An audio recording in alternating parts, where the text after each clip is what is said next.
Hi, it's Rose from Getting Grounded in the Garden, and I'm so excited because it's that time of year to plant seeds indoors. It really just gets you excited about the upcoming season, and you can create a lot of plants at one time, so it's less expensive. So let's get started. I want to make it easy for you. Some people think that planting seeds might be intimidating, but let's keep it simple today, okay? So I have some pre-moistened soil here. I wet it and I wet it and I wet it and I kept mixing it. So now it's the consistency of a wet sponge. You can squeeze it, you can hear it squishing. It's wet, but it's not dripping. That's what you want.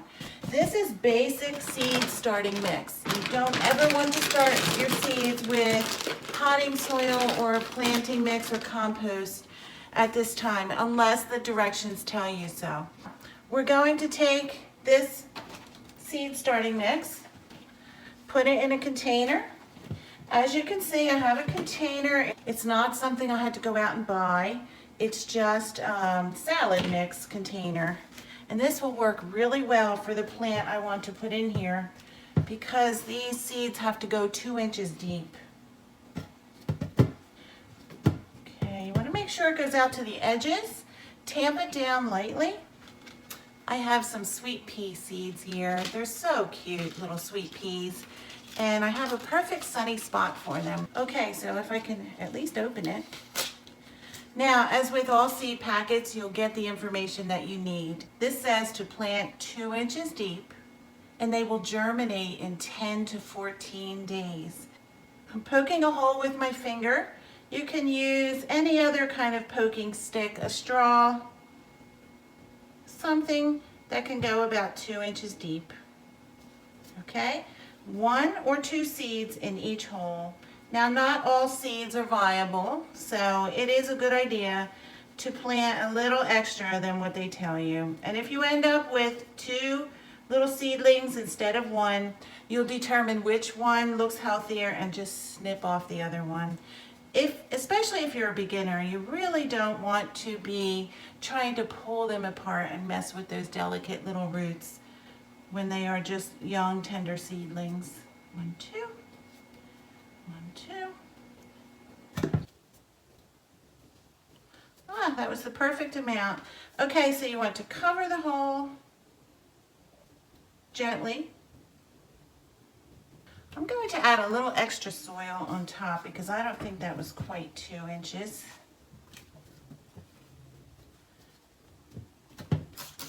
It's a good idea to always spray heavily with water after you put your seeds in. Close the lid. As you see, this lid already has holes in it. And I'm going to add some water now, but when we take it to the room where I will have all of these sitting on shelves, we'll add more water. But for now, I'm just going to put a little water on the bottom so the soil can soak that up until we get these into the other room. I forgot to put my little tag in there. I'm cutting off the bottom and I'm just sticking it in there. Oh, still too tall. Always want to label. Can't depend on yourself to remember what every plant is. Now the next kind of seed that we are preparing is called verbena. I don't have a packet for it because I collected these seeds from my own plants last fall. The little planting containers do not always fully biodegrade, so I just put a little hole in each one. And when I read directions for this verbena from 2 different sites, it said to sterilize the soil, to use regular planting or potting soil in this case, which is different from the usual, and to bake it in the oven at 180 degrees for 30 minutes. So that's what I did. You want to just make sure that there's no insect larvae in there or any soil-borne diseases. So since I collected these and I'm excited about growing them, I am going to follow those directions. I'll be right back. Okay, here's my cooked soil. I'm not pre-moistening it. It's just too much of a pain. Filling the trays as high as I can. When I read the directions for these, you do not cover these seeds at all, so I'm going to fill them really high.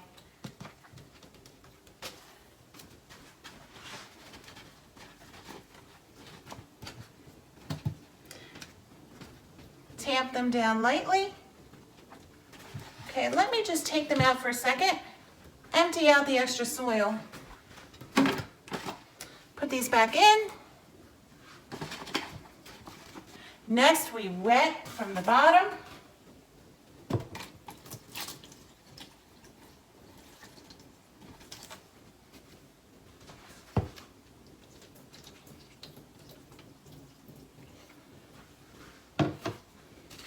Going to place our seeds in here. These plants really are pretty, and they fill in containers and the edges of borders so nicely.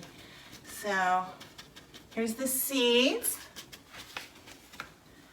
Just going to try to put 1 or 2 in each section. Whew. If I have too many, I'll just remove them.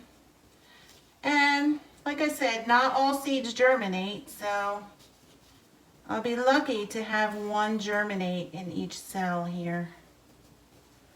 So I'm not being that careful with these. I have plenty. Okay, now we spray them heavily with water.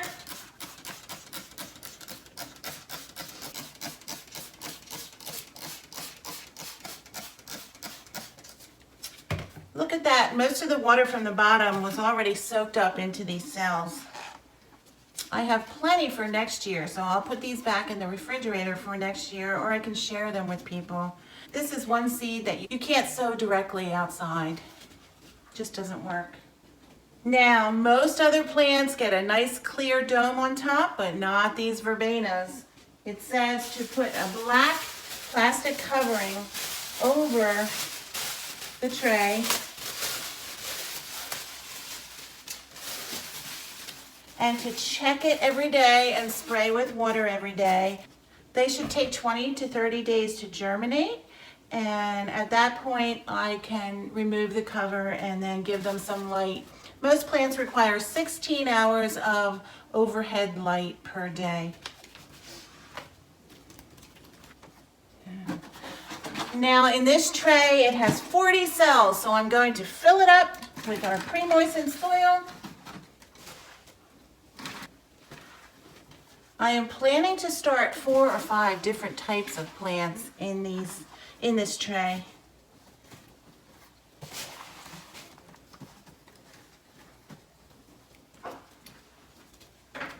Okay, I have my labels ready. I'm just going to cut them. I have red hot cherry peppers, tomatoes, which I actually don't have yet. I need to go out and get some. Some green peppers, same thing. I need to go get some. Spearmint, and a plant called gomphrena. Actually, my sister loves this plant, and she gave me some last year, so I collected the seeds, and now I'm going to make a lot more and give her some plants this year. Let's start with the spearmint seeds on the end here. They're very tiny.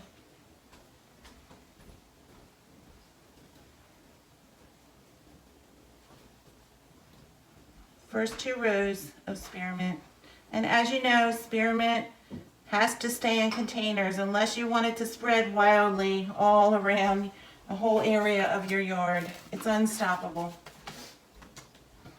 These red hot cherry pepper seeds I ordered online, and I'm real excited about them. I don't need 2, 4, 6, 8, 10, 12. I don't need 12 of these plants, but like I said, I can always give some away. So they're going right here.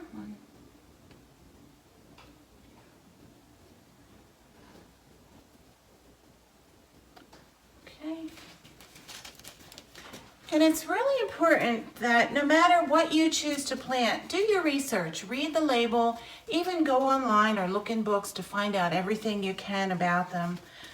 there's all these little nuances that can make your planting and growing much easier. And I actually found out when looking up these red hot peppers that if you add fertilizer, you'll make more mild hot peppers. And if you don't add fertilizer, they're much stronger. Who knew? Okay, so these should be 1/4 inch deep. So I'm just pressing them down a little bit. Oops, not there. And spreading a little soil on top of those. So now that all of our seeds are placed, we spray. Can't forget to go out today and get those tomato and pepper seeds. There's a really good farmer's market not far from here. I've been meaning to go there anyway. Okay, because they need to get in at the same time. Okay, we're ready to go in the other room.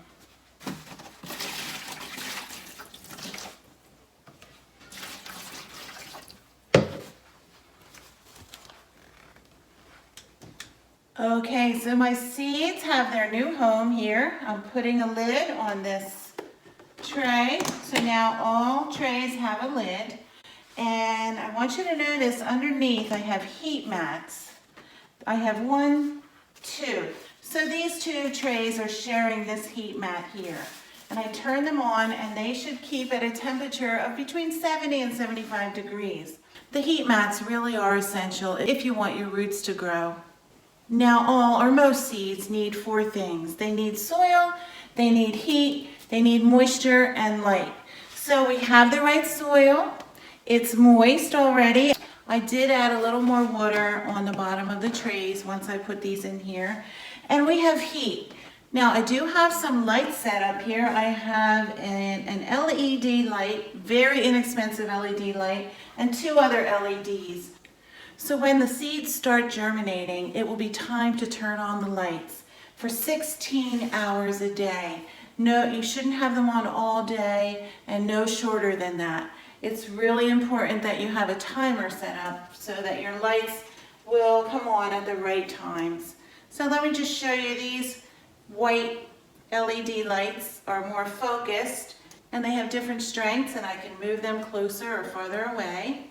And I have an LED strip in the middle here. So I'm playing around with these. I can move them as we go. They really should be a little closer when you start. And as the plants grow, the lights grow up with them. So for now, I just have them set up, but I will need to adjust them. You know, it really doesn't matter what type of lights you use. Some people even use shop lights or just basic lamp LED lights or fluorescent lights. Any light will work. People have been using all different kinds of lights all through the years. And just because a light is more expensive doesn't always mean it's the best. Plants want to grow, life wants to live. So you got that? When the seeds start germinating or sprouting, that's when you remove the covers and turn on your lights. These trays really should be moist enough right now. I shouldn't have to be watering until they start germinating, but I will put my finger in and check every day or 2. These seeds here, these verbenas, the directions did say to spray them every day, so I will need to come in here and spray them every day. But these 2 should be okay until they start germinating. They have plenty of water in them. So all plants are different. And make sure you learn about the ones that you're planting so that you get the best results. Why go through all this trouble otherwise? And everything is trial and error. Just have fun with it. You know, just come out here each day and see what's going on and try to figure out what to do next. But it's really pretty simple. It's very basic. Now, some people do things a little differently. Some people add a little vermiculite, just a little tiny layer on top of the soil to help retain the right moisture level. Some people start adding liquid fertilizer once they see a true set of leaves. That means your plant will sprout. It'll have 1 set of leaves, and then once you see the second set, that's called the true set of leaves. And that means your plant is on its way to being a stable, healthy plant. And if you'd like to add some fertilizer, you can. I like to add it to vegetables and annuals, but not to perennials. I feel that perennials should be tough and strong and deal with the the outside all year long. But for the other plants, the best thing is to provide half strength or even less to your little seedlings about every 2 weeks. I just want to show you these plant labels were from the dollar store, 10 for $1. That was a good deal.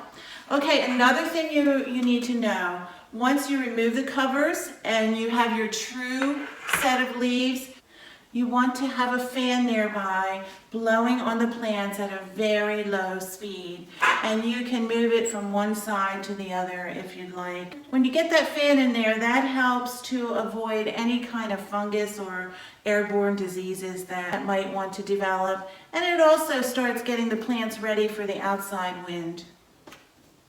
Not everyone does that, so it's up to you. If you have a fan nearby, do that. I'll need to prop mine up onto a box to have it work. As you can see, I have all kinds of containers ready because I am going to plant new seeds. I collect things from different stores. One thing I did not cover yet is your expected last frost date. I live in zone 7A, so that means my expected frost date will be between April 15th and May 1st. You know, it was hard to tell. So many different sources gave different dates. So I kind of, in my mind, made May 1st the date of the last frost. Although I remember years that we've had frost on Mother's Day outside. In that case, if you have your plants outside, you'll need to go out and cover them if you're expecting freezing temperatures at night. So anyway, what you want to do is get your calendar out. Most seeds take about 8 weeks from the time they germinate until you can plant them outside. So what you want to do, if today is March 1st, you're going to count down 1, 2, 3, 4 weeks, 5, 6, 7, 8 weeks would be April 26th, but we're going to allow time for germination, which would actually take us to around Mother's Day, which is May 10th. So to me, that's perfect. One of my plants here had a date of 12 weeks, and that would take it to May 23rd. And that's fine too. I mean, some plants flower early, some flower later. We're basically planting the ones now that are annuals or vegetables that will be able to get started early in the season. Now, if you want to plant perennials, you might not have to go through this. You might be able to directly sow them outside at the right time, either in spring or fall. If you have certain seeds, look them up so you'll know when to sow them. You can start them indoors, but some of them don't like to be transplanted. You know, you take them from this size cell, put them in a bigger planter, and then up, and then you transplant them. A lot of plants don't like that, especially perennials. So those might be best to find an area, prepare the soil, and then spread your seeds where you would like them. I also want to show you, you can keep a record of your indoor seeding. I started one right here. I have the date, I have the plants that I'm planting today, the germination dates. Now here I'm putting the expected germination. The sweet peas might start sprouting in 10 to 14 days, and then next to that I'll put the actual time that they do germinate. I have the other ones filled in, but I still need to do more. I want to record the date that I see true leaves. And at that point, shortly after that is when you can actually start putting your plants into larger planters and separating them. Any special notes that you have, there's so many things you can record. If you have disease or if you have problems, or if you notice the lighting should be 3 inches above the plants, whatever, write it down because you can use this record again next year. And you might want to put the date that you start hardening off your plants. That's one thing I want to mention to you, hardening off. Now there are many benefits to starting your seeds indoors, but one thing that could be a little bit of a pain in the butt is hardening off. So when you're expecting that frost-free date, or when you're expecting the time that you want to put your plants outside, what you'll need to do is plan 7 to 10 days. You can't just put your plants right outside. They'll go into shock and they could die. So what you do is you take your trays outside, set up a table or an area of your deck or your driveway, take them out, The first day for a half hour to an hour. The second day, 2 hours. The third day, 3 hours, until you get to up to about 8 hours. At that point, you can most likely plant your plants outside in the ground. So during that week, don't plan any vacations or many other activities because your plants will need you, and it's worth it. Once you get them out there, you'll be happy. You did it yourself, you planted them, you can spread them around, you can give them to other people, and it really is a lot of fun. It's work, but it's fun, and it's a great learning experience too. I'd also like to mention that it's really important to use your resources. If you look online, many of these seed companies have so much information. You can get quite an education about seeds and different plants. I mean, they tell you everything you want to know and more. There are seed companies just for native plants. I ordered a lot of native plants this year. I'm really trying to help our ecosystems out there. All of our animals and birds and insects really need some help. I planted a lot of native seeds this year in jugs, you know, winter sowing. I'll show you a picture of it. And I'm hoping that they all grow and I can plant them all over my yard and see the birds and the bees and the hummingbirds buzzing all around. So, okay, that was it in a nutshell. If you have any questions, play the tape again so you can see the order that we followed. There really aren't that many steps. If you have any questions, put them in the comments below. If you like this video and you'd like to start some seeds with a friend, share this video with them. Also, you can always give me a thumbs up and subscribe to my channel. When you do, you'll be updated of all of my gardening videos and the videos where I interview inspiring women. So thanks for watching today, and happy seeding and planting.